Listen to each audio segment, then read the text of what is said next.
Morning. स्वागत है आप सभी को ज्योग्राफी के आज के क्लास में। आज हम लोग ब्रह्मांड से संबंधित दो टॉपिक को पढ़ेंगे। ये फर्स्ट टॉपिक होगा आकाशगंगा और सेकंड होगा तारे का जीवन चक्र। वो सेकंड में हम लोग देखेंगे। सबसे पहले देखेंगे कि आकाशगंगा अर्थात गैलेक्सी होता क्या है। तो जानिए आकाशगंगा क्या है। तो आकाशगंगा बहुत सारे तारों का समूह होता है। क्या होता है?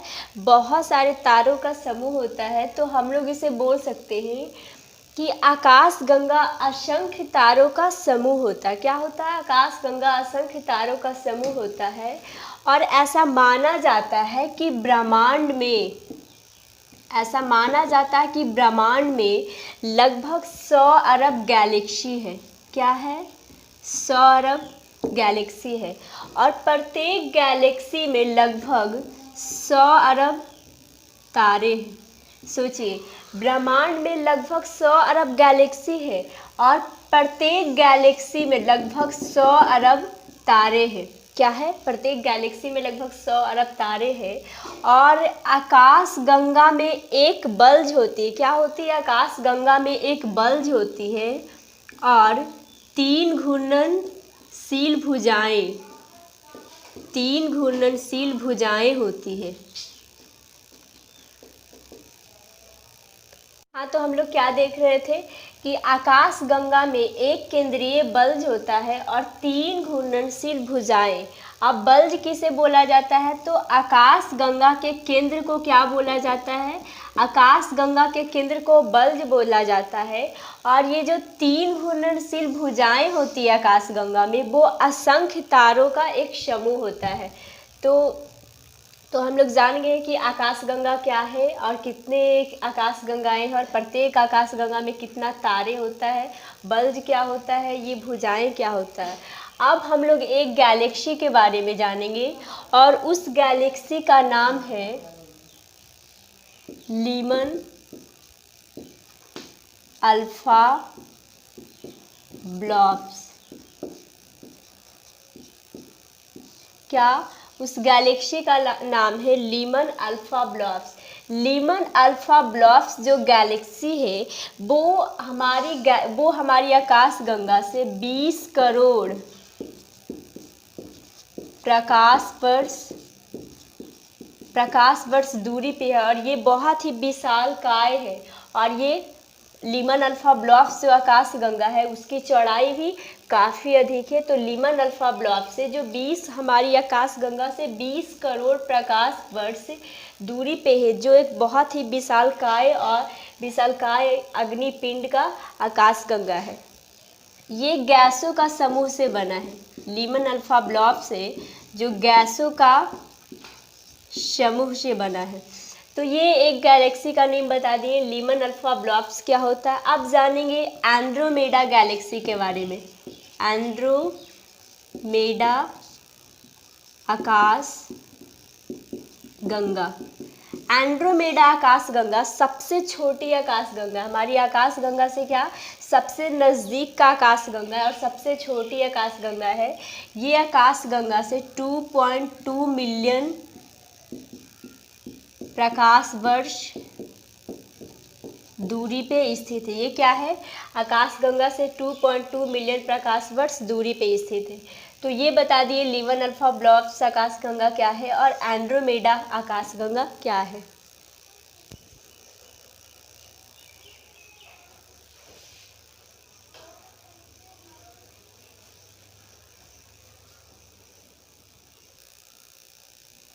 अब हम लोग जानेंगे नोट की बातें में कि आकाशगंगा को मंदाकिनी बोला जाता है। क्या बोला जाता है? मंदाकिनी। मंदाकिनी को मिल्की वे भी कहते हैं। क्या? हमारी आकाशगंगा को मंदाकिनी बोला जाता है अर्थात मिल्की वे। एक और नोट की बातें हैं कि हाल ही में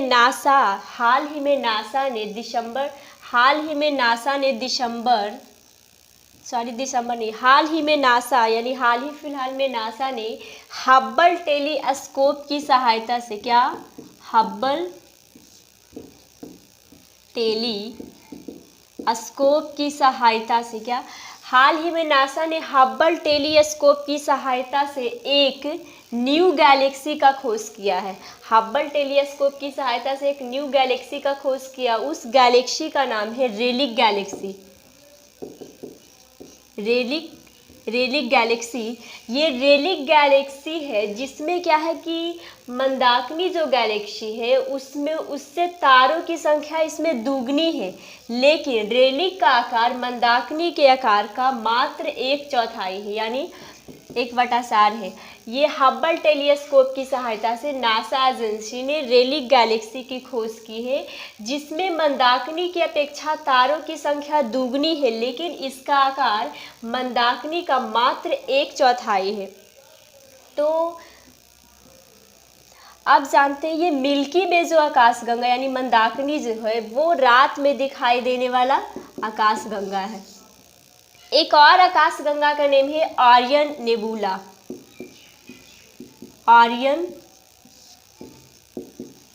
नेबुला आकाशगंगा, ये आर्यन नेबुला आकाशगंगा है, वो रात में ये भी रात में दिखाई देने वाला आकाशगंगा है और ये काफ़ी चमकीला तथा शीतल होता है। आर्यन नेबुला आकाशगंगा क्या है, ये काफ़ी चमकीला और शीतल आकाशगंगा है।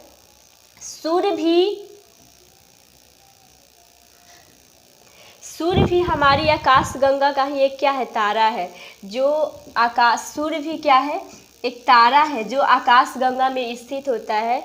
ये भी करीब 20 करोड़ वर्ष पहले से 20 करोड़ वर्ष पहले से ही आकाशगंगा का चक्कर लगाते आ रहा है। तो इस प्रकार आकाशगंगा खत्म हुआ।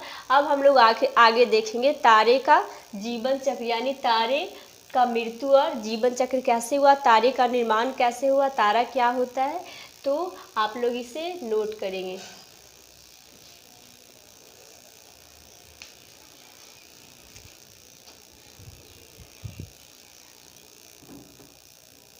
अब हम लोग जानेंगे तारे का जीवन चक्र। तो तारे का जीवन चक्र में जानिए कि तारे का निर्माण कैसे हुआ। तो तारे का निर्माण कैसे हुआ, तो जब आकाशगंगा घूर्णन करती है जब आकाशगंगा घूर्णन करती है तो ब्रह्मांड में जो गैसों का मेघ होता है वो प्रभावित होता है। जब आकाशगंगा घूर्णन करती है तो ब्रह्मांड में जो गैसों का मेघ हो वो प्रभावित होता है, और जिसके कारण क्या होता है कि गुरुत्वाकर्षण बल के द्वारा ब्रह्मांड के केंद्र में न्यूक्लियर फ्यूजन यानी नाभिकीय संलयन शुरू हो जाता है, जिसके द्वारा क्या होता है कि हाइड्रोजन हीलियम में परिवर्तित हो जाता है। इसी को न्यूक्लियर फ्यूजन बोला जाता है। और यही प्रक्रिया जब चलते रहता है तो तारा का निर्माण होता है। तो इसे हम लोग बोलेंगे कैसे कि आकाशगंगा के घूर्णन से ब्रह्मांड में उपस्थित गैसों का मेघ प्रभावित होता है, और जिसके कारण क्या होता है कि गुरुत्वाकर्षण के द्वारा उसके केंद्र में न्यूक्लियर फ्यूजन यानी नाभिकीय संलयन शुरू हो जाता है, जिसके द्वारा H2 को Ha में बदलने का प्रक्रिया स्टार्ट हो जाता है। और जब यही स्टार्ट हो जाता है तो तारे का निर्माण होता है। ऐसे तो हम लोग कल भी पढ़े होंगे कि ब्रह्मांड में जब विस्फोटक हुआ तो आकाशगंगा का निर्माण हुआ, और यही जब आकाशगंगा में विस्फोट होता है तो तारे का निर्माण होता है। तो इस प्रकार तारे का निर्माण के बारे में हम लोग समझ गए। अब जानेंगे कि अब तारे का अन्य भी प्रकार जानेंगे कि जब केंद्र का H2 होता है, चूँकि इसमें न्यूक्लियर फ्यूजन हो जाता है तो तारा का निर्माण होता है। तो जब केंद्र का H2 यानी H2 को He में बदलना खत्म हो जाता है, जब केंद्र का H2 को He में बदलने का प्रक्रिया खत्म हो जाता है, लेकिन तारे का जो ब्राह्मण होता है उसमें न्यूक्लियर फ्यूजन स्टार्ट होता है, यानी तारे का ये नाभिकीय संलयन। तो हम लोग नाभिकीय संलयन के बारे में देख रहे थे। तो ये क्या होता है कि जब हाइड्रोजन हीलियम में परिवर्तित हो जाता है तो उसे नाभिकीय संलयन बोलते हैं। तो यही जब तारा में, जब तारा के केंद्र में न्यूक्लियर फ्यूजन जब खत्म हो जाता है, यानी हाइड्रोजन का हीलियम में चेंज होना खत्म हो जाता है, लेकिन तारा का जो ब्राहा परत होता है उसमें नाभिकीय संलयन क्या होता है, स्टार्ट ही रहता है, जिससे क्या होता है कि इसका तो केंद्र में नाभिकीय संलयन खत्म हो गया, जिससे तारा होता है जो काफ़ी गर्म और संकुचित होते जाता है, लेकिन तारा का जो ब्राहा परत होता है उसमें नाभिकीय संलयन स्टार्ट रहता है। तो इससे क्या होता है कि तारा ठंडा हो जाता है, तारा क्या हो जाता है, ठंडा हो जाता है और वो रेड दिखाई देने लगता है, रेड दिखाई देने लगता है। और जब रेड दिखाई देता है तारा, तो इसी को लाल दानव यानी रक्त दानव बोला जाता है, जिसे रेड गियंट्स बोला जाता है, रेड गियंट्स बोला जाता है। क्या, जब केंद्र का हाइड्रोजन को हीलियम में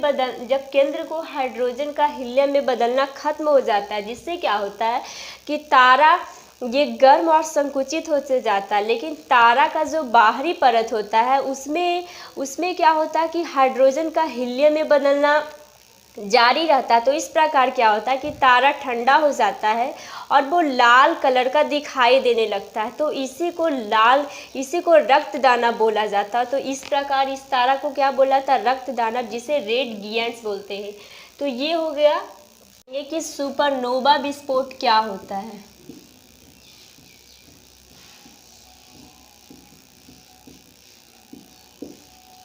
क्या होता है, तो मैंने आप लोगों को बताया था कि जब तारा ठंडा हो जाता है तो उसे रक्त दानव यानी रेड गियंट्स बोलते हैं। इसके बाद क्या होता है तारा में कि हीलियम कार्बन में बदल जाता है और कार्बन एक भारी पदार्थ लोहा में बदल जाता है। तो इस प्रकार क्या होता है कि तारा में एक तीव्र विस्फोट होता है, जिसे सुपरनोवा विस्फोट बोलते हैं। तो क्या, हीलियम कार्बन में बदल जाता है और कार्बन एक भारी पदार्थ लोहा में बदल जाता है। तो इस प्रकार तारा में एक विस्फोट होता है, जिसे सुपरनोवा विस्फोट यानी सुपरनोवा एक्सप्लोजन बोलते हैं। अब हम लोग जानेंगे तारा के द्रव्यमान के बारे में। तो तारा का द्रव्यमान भी परिवर्तित हो जाता है। तो किस प्रकार, कैसे, किस स्थिति में तारे का द्रव्यमान परिवर्तित होता है, तो देखते हैं।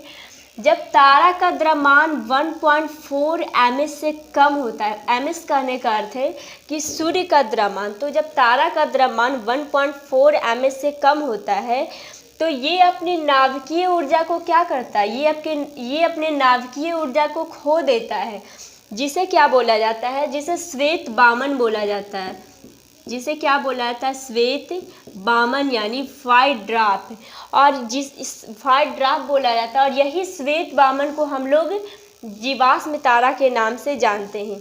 और फिर ये श्वेत बामन ठंडा होकर काला बामन यानी ब्लैक ड्राफ्ट में बदल जाता है। क्या, जब तारे का द्रव्यमान 1.4 ms से कम होता है तो ये अपने नाभिकीय ऊर्जा को खोकर श्वेत बामन में बदल जाता है। और जब यही श्वेत बामन को हम लोग जीवाश्म तारा बोलते हैं, और ये श्वेत बामन ठंडा होकर काला बामन में बदल जाता है। 1 पॉइंट नोट की बातें हैं कि 1.4 ms को 1.4 ms को चंद्रशेखर सीमा बोला जाता है, चंद्रशेखर